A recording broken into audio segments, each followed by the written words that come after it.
One of Jesus's missions when he came to earth was to bring humility back to the earth, because the earth was full of pride.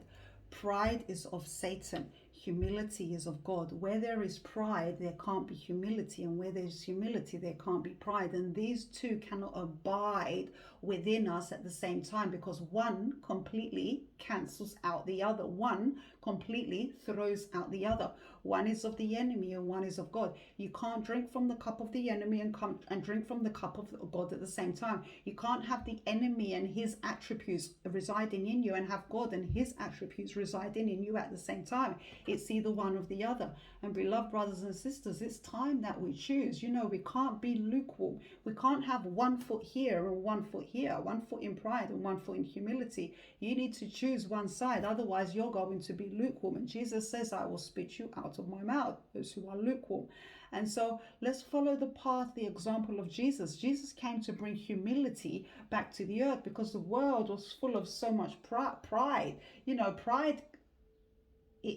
it sneaks into your life. It hides. It doesn't come in as pride. It sneaks into your life, and that's why it's so dangerous. It's of the enemy. Satan doesn't come into your life and say, look, hey, I'm Satan. No, he sneaks in, he disguises it, he makes it look as something that's glittering, something that looks so good, so you can say, oh yeah, I'll have some of that. But pride is of the enemy, and Jesus came to bring humility back to the earth. The whole world was full of pride. Pride can be in the form of your looks, it can be in the form of your status, it could be in the form of what you're going to gain from someone, it can be in the form of, I'm not waiting on that person, why should I have to wait? It could be in the form of, I'm better than this,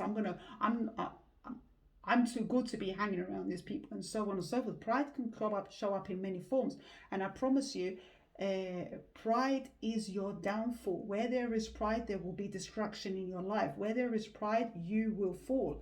The Bible says in Philippians 2, chapter 2, verse 3, do nothing out of selfish ambition or vanity. Rather, in humility, value others above yourself.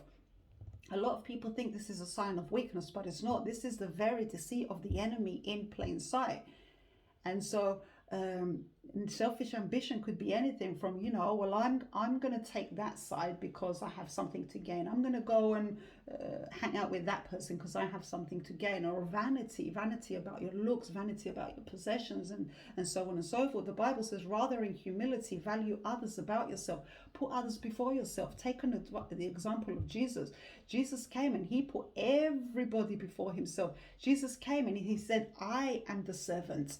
You see, Jesus, being God himself, when he came, he could have had everyone below him, but he didn't choose to do that, because that's not the example he was setting, because he knew that would be pride, and pride is of the enemy. And Jesus came and he set the perfect example. He was washing the feet of his disciples. He was clearly showing us here in animation that we are to be the servants. Put others above yourself. Serve others. And this is not a sign of weakness. This is a sign of strength. Why? Because the Bible says those who exalt themselves will be humbled. Those who humble themselves will be exalted. You see, a lot of people, they exalt themselves. They're so pride. They're so superior. There's so much ego. They exalt themselves in the things of the world, and they try to please man. They try to receive the honor of man. And it's all about me, I. And they exalt themselves. And God says, I'm going to humble you. And God can humble you in many ways. Why? Because God can't use you when you're exalted all the way up there, when you've got the traits of the enemy operating through you. God can't use you. So why is he going to leave you there? Obviously, he's going to humble you. He's going to bring you down. And usually God uses situations to humble people. And usually humility comes through humiliation. For example, God may use something to humiliate you, because humiliation, it humbles you, doesn't it? If you notice, if you've ever been humiliated, you humble yourself. And so God's going to do that, not because he hates you, he doesn't like you, but so he can humble you. Why? Because all the way up there, he can't use you. You're causing destruction to your own life. So he's going to humble you to bring you down to a level where he can use you. It's for your own good. And so the Bible says he who exalts himself will be humbled. It's going to bring you down. But he who humbles himself in the things of the world, humbles himself in the things of the self, the I, humbles himself in the eyes of man. He who humbles himself, God will exalt you. Exalt you how? Exalt you in his glory, exalt you in his goodness, exalt you in his grace, exalt you in the things of God. And so humble yourself in the things of this world, and God will exalt you in the things of God. But many people do it opposite. They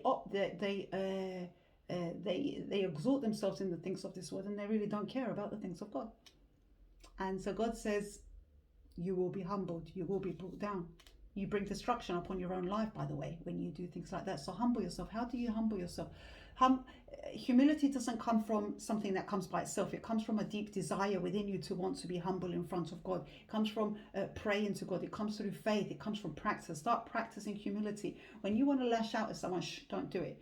When you want to when you have a selfish ambition for something, become aware of that and don't do it. Do something that's more humble instead. And start practicing yourself. When someone annoys you and you want to do something, don't do it. Bring yourself in the presence of God as well. Humble yourself. The more you humble yourself, the more God will exalt you. The more you deny the self, put to death the self, spiritual death, the more God will exalt you. And so with that being said, start practicing humility. I'm practicing humility now myself too. And may God bless you, and may the peace of Jesus be with you.